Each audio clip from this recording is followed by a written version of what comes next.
Unscripted.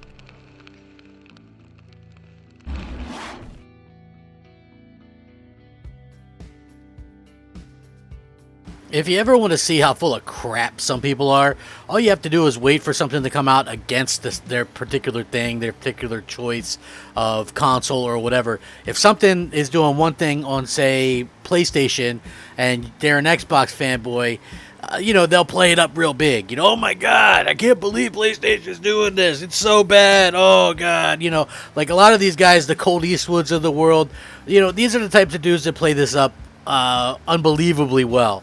Okay. Oh man, I can't believe it. PlayStation's doing this.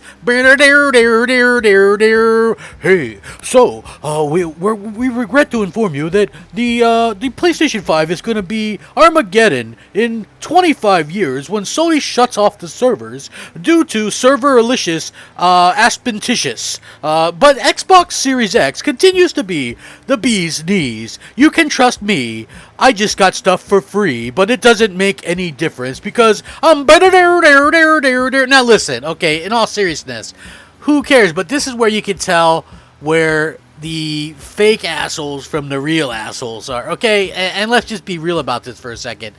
Both consoles suffer from the same situation, okay? If you guys didn't know what I'm talking about, everybody and their mother freaked out about the PlayStation situation where they're shutting down the stores, and when the battery runs out, it's the end of the end. Oh, no, I can't play my PSP games.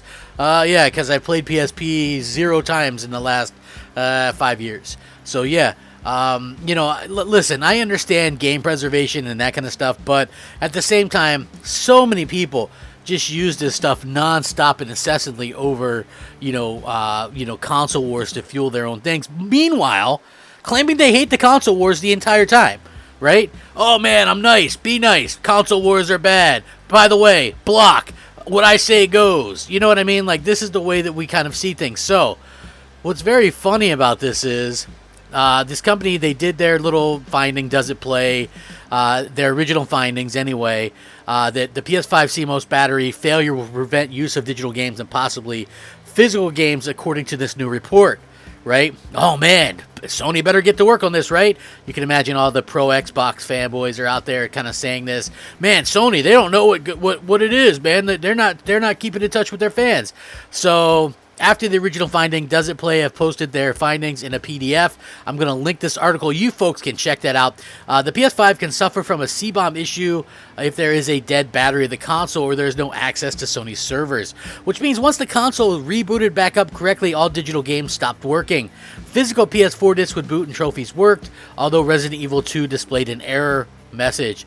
Mortal Kombat 11's PS5 disc would not install and crashed a 97% installation time. Marvel Spider-Man Miles Morales booted and played fine. Call of Duty Black Ops Cold War booted but was unplayable due to the game's reliance on game servers. The team is going to continue to be in testing with these things. They reiterated right now that they have access to one PS5 to test this.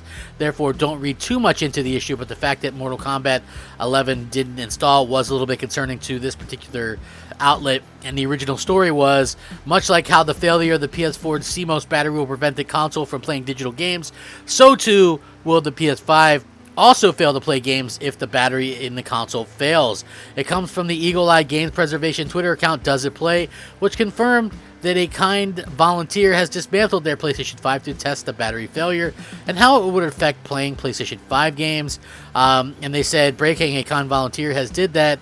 Initial results indicate that all digital games will cease to work in a C-bomb scenario.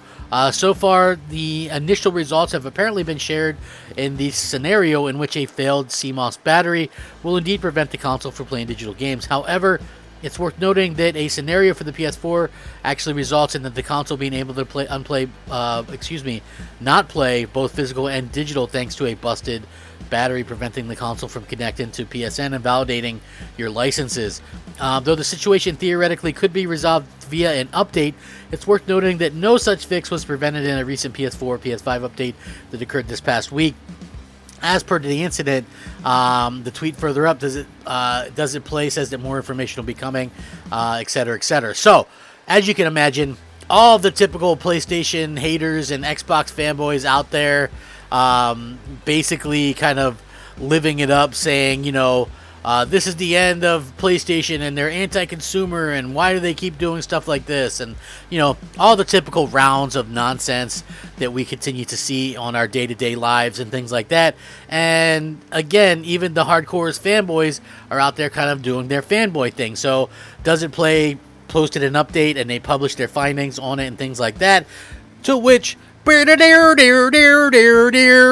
in. Unfortunate that the PS5 is a literal ticking time bomb to play your games. Hopefully the next bottle addresses this, to which they clarified the Xbox One Series S are also time bombs. Both require an online activation server to even set up and an active Xbox Live account link. This will lead to the exact same results as the C-bomb, but unlike the PlayStation issues, we won't be able to fix it manually. So, kaboom! The Xbox is even worse situation than the PlayStation, because updates won't fix it. Now, here's the thing. We're going into this situation now where Microsoft is out and about trying to absolutely destroy everything, right? By trying to conveniently get us to switch over to, their way of gaming. And what's their way of gaming? Well, of course, it's rentals, where we don't own anything. And everybody loves Xbox and Game Pass, Game Pass, Game Pass. How about Game Pass? You want some Game Pass with your Game Pass? You know what? I would love some freaking Game Pass with my Game Pass. How about some Game Pass for you with a reverse side order of Game Pass? Yeah, and some Game Pass to wash it down?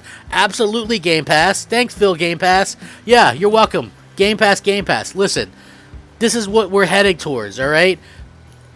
If you're too stupid to see it, open your damn eyes. These companies don't want us to own our games. I can't say how much I state this so many times. Developers, they want to be paid like somebody bought their game, but without you actually owning the game or actually being able to trade your game in or sell it or whatever. Developers hate used games. Developers hate it. They want to be paid full price for us rented games. And right now, believe it or not, that's what Microsoft is sort of offering, according to multiple developers. Now, at some point, this will likely stop or the money will probably go down, but that's not really my problem. The thing that I really want to talk about is all these people act like they complain and really worry about game preservation and how Microsoft does it better, right? And then when something like this comes up, they conveniently will say, okay, well, yeah, that sucks. And then that's the end of it. No, they'll never say another word. Meanwhile, they'll talk about it nonstop in their podcasts. They'll talk about it in videos and how anti-consumer Sony is. And then they'll never really apologize over that or say anything. And then when the Microsoft issue comes up, oh, well, that really sucks. Hopefully Microsoft addresses this. But they'll never press the issue. That's the main problem that I have with this. That's why, YouTube is so fake. Right? It is so fake. At least, it's so funny because when I first started doing YouTube and Big Gamer Small Talk was basically one of the only gaming podcasts out there, probably the only Xbox podcast out there, there wasn't this universal love for the podcast. People hated us.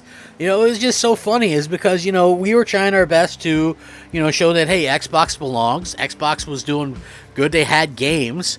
There was a big difference between Xbox and PlayStation at launch.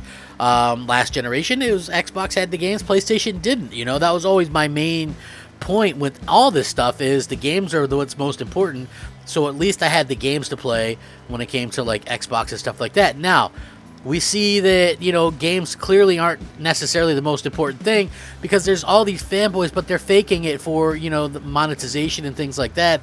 And it's really unfortunate because you have so many people that are just being suckered into maybe buying these platforms that aren't ready, right? I even hold off on telling people, well, listen, they go, should I buy a PlayStation 5? If you really want one, go for it. Okay, I always say that. Or if you want an Xbox, go for it. But in my opinion, the platforms aren't necessarily ready to go, and the Xbox is supposedly still having tool issues and SDK issues. So, here we are 6-7 months into the generation, and the Xbox isn't even up to snuff of where it's supposed to be. And I think that's a big problem kind of going forward. And a lot of people don't really realize this, And so when I tell people, if you want to, it makes sense to wait.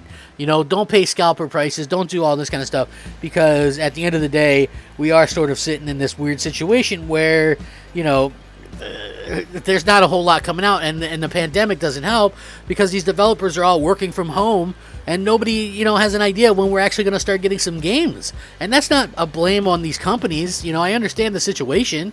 I'm definitely, man, lives are more important than video games. So I'm just saying that there's a reason, and I would also highly recommend people wait if they can, you know, to get these consoles, because there's nothing much to play. I mean, old games on Game Pass, old games on PS Now. You know, there's a handful of decent games on the PlayStation 5, and there's some more coming out this year. But at the end of the day, you know, is that enough to make somebody want to spend, you know, $600 or $1,200 if they're paying for one like online or something? I just don't know that that's the case. But, you know, it is funny to see how people kind of let off the gas when something happens that makes their particular platform look even worse. So with that being said, please let me know what you guys think. Have a good day. Crapgamer out. Unscripted.